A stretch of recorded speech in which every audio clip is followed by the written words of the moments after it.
В Коме завершилась консервация объектов культурного наследия в Кажеме и Мохче. В Кайгородке работы еще продолжаются. На проведение консервации 3 памятников удалось привлечь федеральные деньги. Об этом в своем телеграм-канале сообщил глава Коми Владимир Уйба. Столь масштабные работы по сохранению памятников в регионе проводятся впервые. Виктория Палкина продолжит. Вот это голос Кайгородка.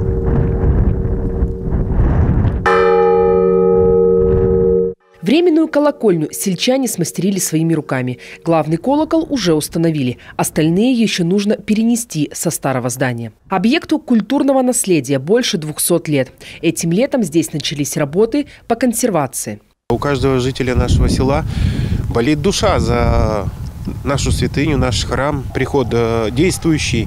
Вот в данном храме почти 22-23 года уже службы ведутся. Храм работает круглогодично, отапливаемый. Народа, в основном, конечно, больше всего бывает народу на праздники, но и так прихожане, конечно, приходят.